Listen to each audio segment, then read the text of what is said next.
بس جان گیا میں تیری پہچان یہی ہے، بس جان گیا میں تیری پہچان یہی ہے، تو دل میں تو آتا ہے سمجھ میں نہیں آتا۔ عزیز ناظرین، میں محمد سجاد انصاری زبان و بیان کے سلسلے کو مزید وسعت بخشتے ہوئے آج میں اس سلسلے کا 10واں ویڈیو لے کر حاضر ہوا ہوں۔ امید ہے کہ آپ سب اس سلسلے سے فیضیاب ہو رہے ہیں۔ اس ویڈیو میں میں آپ کے لیے 10 ایسے تراکیب لے کر آیا ہوں جسے جاننا اردو سے تعلق رکھنے والے تمام حضرات اور طالب علموں کے لیے از حد ضروری ہے۔ تراکیب ترکیب کا جمع ہے۔ ترکیب کے معنی دو یا دو سے زائد لفظوں کو باہم ملانا۔ جب ہم دو یا دو سے زیادہ لفظوں کو ملا کر کے پیش کرتے ہیں تو اسے ترکیب کہیں گے۔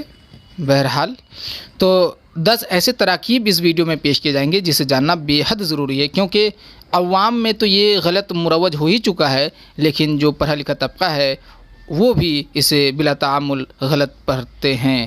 لہٰذا ان تراکیب کو درست پڑھنا بے حد ضروری ہے۔ آج اس ویڈیو میں انہی تراکیب کا احاطہ کیا جائے گا۔ طالب علموں سے خاص کر میری گزارش ہے کہ وہ بغیر سوچے سمجھے اتباع نہ کرے، سنی سنائی تلفظ کو ادا نہ کرے، خود سے مطالعہ کرے، تحقیق کرے، کتابوں کو پڑھے اور پھر درست تلفظ کو اپنی زبان پر لائیں، کیونکہ طالب علم اردو کا مستقبل ہے۔ بہرحال تو آئیے ان تراکیب کو دیکھتے ہیں۔ ویڈیو کے آغاز میں نے ایک شعر پڑھا تھا کہ بس جان گیا میں تیری پہچان یہی ہے، تو دل میں تو آتا ہے سمجھ میں نہیں آتا۔ اس شعر کو پڑھنے کا مقصد یہ تھا کہ اس شعر کے مصرع ثانی میں سمجھ میں نہیں آتا، اس ترکیب کو دیکھیے، سمجھ میں نہیں آتا۔ عوام میں اس سمجھ کے بعد جو میں ہے اسے گرا دیا گیا ہے۔ سمجھ نہیں آتا، لوگ اس طرح بولنے لگے کہ سمجھ نہیں آتا کہ کیسے کروں، کیا کروں، صحیح تلفظ کس طرح سے ادا کروں، سمجھ نہیں آتا۔ تو سمجھ نہیں آتا پڑھنا سخت غلطی ہے، اس سے گریز کرنا چاہیے۔ سمجھ میں نہیں آتا، یہ اکبر الہ آبادی کا شعر ہے۔ تو سمجھ میں نہیں آتا کرنا ہے کہ میری سمجھ میں نہیں آتا کہ عوام کے ساتھ ساتھ خواص طبقہ بھی کیوں غلط پڑھتے ہیں۔ تو سمجھ میں نہیں آتا پڑھنا ضروری ہے۔ جو دوسری ترکیب ہے وہ ہے نیند کھل گئی۔ بعض حضرات آنکھ کھل گئی کی جگہ نیند کھل گئی لا رہے ہیں کہ نیند کھل گئی، میری نیند کھل گئی، آج صبح جلد میری نیند کھل گئی۔ یہ پڑھنا سخت غلطی ہے۔ آپ نیند کھل گئی نہ پڑھیں، کھل گئی نہیں پڑھیں گے، بلکہ آپ آنکھ کھل گئی بولیں گے کہ میری آنکھ کھل گئی۔ نیند کھل گئی نہیں ہو سکتا ہے، یہ سخت غلطی، یہ ترکیب ہے ہی نہیں۔ میری نیند کھل گئی نہیں پڑھنا ہے، میری آنکھ کھل گئی، یاد رہے۔ اس کے بعد جو ترکیب ہے وہ ہے کبھی بھی یا ابھی بھی۔ تو کبھی کے بعد بھی کا لگانا سخت غلطی، اس سے گریز کرنا چاہیے۔ کبھی ہم لوگ اکثر ایسا کہتے ہیں کہ میں کبھی بھی یہ غلطی نہیں کروں گا، میں کبھی بھی غلط تلفظ ادا نہیں کروں گا۔ تو کبھی کے بعد یہ جو بھی لگا رہے ہیں اس سے جملہ جو ہے ثقیل ہو جا رہا ہے، بوجھل ہو جا رہا ہے، یہ فصاحت کے خلاف ہے۔ کبھی کے بعد بھی نہیں لگا سکتے ہیں۔ اگر اس طرح بولا جائے کہ میں کبھی غلط تلفظ ادا نہیں کروں گا تو جملہ صحیح ادا ہو رہا ہے، اس میں کوئی مسئلہ نہیں ہے۔ اسی لیے کبھی کے بعد بھی لگانا فصاحت کے خلاف ہے، اس سے بچنا چاہیے۔ اسی طرح کبھی یا ابھی کے بعد بھی نہیں لگانا ہے۔ تو کبھی بھی یا ابھی بھی بولنا غلط ہے، کبھی اور ابھی ہی صحیح ہے۔ اس کے بعد جو اگلی ترکیب ہے وہ ہے کاش کے۔ کاش کے ساتھ دیکھیے، کاش کے بعد جو کے ہے، کاف، اس کے بعد ہائے مختفی، اس کو بعض حضرات جو ہے کہ یوں سمجھیے کہ کے بعد ہے کہ پوری ہے کے جیسا پڑھتے ہیں کہ کاش کے، تو اسے کہ پڑھنا غلط ہے۔ یہاں پہ ہائے مختفی ہے اور اس کی آواز نہیں ہے۔ آپ یوں سمجھیں کہ کے بعد جو ہے کے نیچے زیر ہے اور یا مجھول ہے کہ، جیسے کا کی پڑھتے تو کے جو پڑھتے ہیں آپ اسی تلفظ کے ساتھ اسے پڑھیں گے کہ پڑھنا غلط ہے۔ کہ یا یہ اس طرح نہیں پڑھا جاتا ہے، کہ پڑھا جاتا ہے۔ بہرحال تو کاش کے بعد کے لگانا غلط ہے۔ جیسے کاش کہ میں آپ کے جیسا تلفظ ادا کر پاتا، کاش کہ نہیں ہو سکتا ہے، کاش میں آپ کے جیسا تلفظ ادا کر پاتا۔ تو یہ کاش کے بولنا فصاحت کے خلاف ہے، کاش کے نہیں بولیں گے۔ اسی طرح سے جو کے اور گو کے دونوں ہی، مطلب کاش، جو اور گو کے ساتھ کے نہیں لگا سکتے ہیں، یاد رہے۔ اس کے بعد جو ترکیب ہے وہ ہے سیدھا سادھا. دیکھیے سیدھا تو بالکل درست لکھا جا رہا ہے، سین یا دال دو چشمی ہے اور الف سیدھا، لیکن سیدھا کے بعد جو لفظ سادھا آ رہا ہے اس میں سین الف دال اور اس کے بعد دو چشمی ہے ہونا چاہیے تھا، جسے گرا دیا گیا ہے اور صرف الف کے ساتھ لکھا جاتا ہے سیدھا سادہ.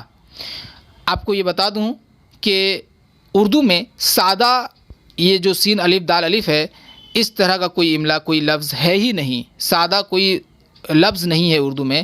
اس کی جگہ سادھا ہونا چاہیے، تب معنی پیدا ہوگا سیدھا سادہ، یعنی بھولا بھالا، کہ وہ لڑکا سیدھا سادہ ہے.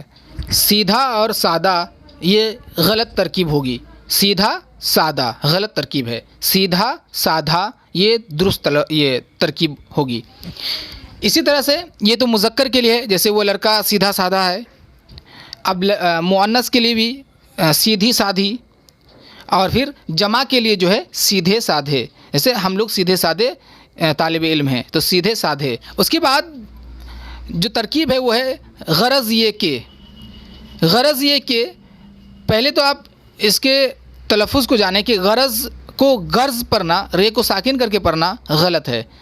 غرض جس طرح آپ یوں سمجھے کہ غزل پڑھتے ہیں غزل، اسی طرح سے اس کو غرض پڑھنا ہے غرض. غرض یہ کہ، تو غرض یہ کہ اس ترکیب کے ساتھ مسئلہ یہ ہے کہ یہاں پہ جو لفظ یہ ہے یہ خواہ اس کا اضافہ کیا گیا ہے. غرض کے بس اتنا ہی کافی ہے، غرض کے یہ خواہ یہ کا اضافہ کیا گیا ہے جو سخت غلطی ہے، اسے گریز کرنا چاہیے. غرض کے آپ صرف جملے میں استعمال کریں گے کہ غرض کے یہ میری غلطی ہے، اس طرح سے غرض کے، غرض یہ کہ نہیں بول سکتے ہیں. اس کے بعد دیکھیے اس کے بعد جو ترکیب ہے وہ ہے خواہ مخواہ. خواہ مخواہ، تو خواہ کے ساتھ خواہ مخواہ کے ساتھ جو مسئلہ ہے وہ یہ ہے کہ خ واو الف اس کے بعد جو ہائے حوض ہونا چاہیے اسے گرا دیا گیا ہے. تو خواہ مخواہ، مخواہ تو بالکل صحیح لکھا جا رہا ہے. دیکھیے میم اس کے بعد خ واو الف ہے مخواہ، لیکن خواہ جو لکھا گیا اس سے پہلے اس الف کے بعد ہائے حوض کو گرا دیا گیا ہے، تو وہ غلط املا ہے. خواہ خ واو الف گول ہے یعنی ہائے حوض، اور پھر مخواہ، خواہ مخواہ اس طرح سے لکھا جائے گا خواہ مخواہ. تو اب خواہ مخواہ اسی طرح لکھیں اور بولیں. اس کے بعد جو ترکیب ہے وہ ہے دوران. دوران، بعض حضرات جو ہے دوران کے بعد میں کا استعمال کرنا غلط سمجھتے ہیں، یہ بالکل غلط ہے. جیسے لاک ڈاؤن کے دوران میں میری ملازمت چلی گئی، تو لاک ڈاؤن کے دوران میں میری ملازمت، لاک ڈاؤن کے آپ لوگ کیا بولتے ہیں کہ لاک ڈاؤن کے دوران میری ملازمت چلی گئی. دوران کے بعد میں نہیں لانا فصاحت کے خلاف ہے.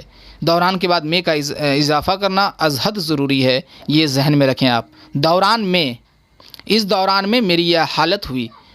لاک ڈاؤن کے دوران میں نے تلفظ ادا کرنا سیکھا، تو دوران کے ساتھ میں کا اضافہ کرنا از حد ضروری ہے. اس کے بعد جو ترکیب ہے وہ ہے گالی نکالنا. گالی نکالنا کوئی روزمرہ نہیں ہے، اس کی جگہ ہونا چاہیے گالی بکنا یا گالی دینا.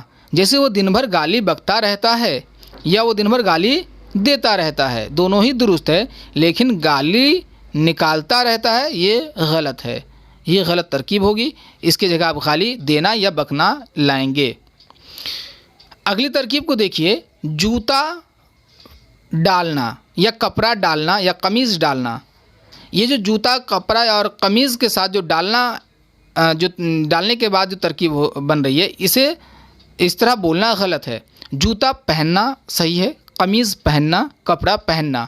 پہننا کی جگہ ڈالنا لانا یہ غلط ہے. جیسے میں جوتا ڈالتا ہوں، میں قمیض ڈال لیتا ہوں، اس کے بعد چلوں گا، تو یہ ڈالنا جو آ رہا ہے یہ غلط ہے. اس کی جگہ پہننا لکھنا ہے اور بولنا ہے.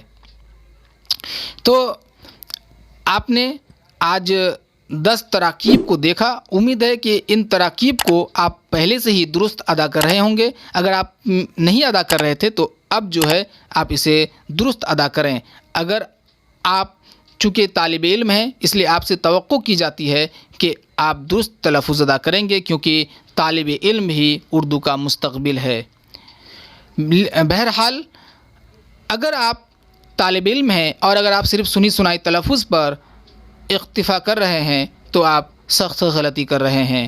یہ آپ کی ذمہ داری ہے کہ آپ سنی سنائی تلفظ کو ادا نہ کریں، بلکہ آپ تحقیق کریں، مطالعہ کریں اور پھر جا کر کے آپ درست تلفظ ادا کریں، کیونکہ اگر آپ سنی سنائی تلفظ ادا کریں گے تو کل ہو کر کے جب آپ سند یافتہ اور آپ کی جو شخصیت ہے وہ متاثر کن ہوگی، تب اگر آپ غلط تلفظ استعمال میں لائیں گے تو آپ کے جو سامع یا قاری ہوں گے وہ بھی آپ کی اتباع میں غلط تلفظ استعمال میں لائیں گے۔ اسی لیے آپ کی ذمہ داری ہے کہ آپ تحقیق کریں اور صحیح تلفظ استعمال میں لائیں۔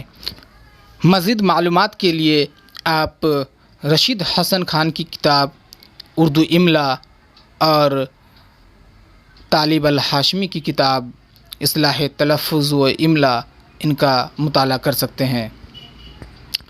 تو ناظرین، آج کے اس ویڈیو میں آپ نے 10 ایسے تراکیب دیکھیں جن کا اس درست تلفظ ادا کرنا بے حد ضروری ہے۔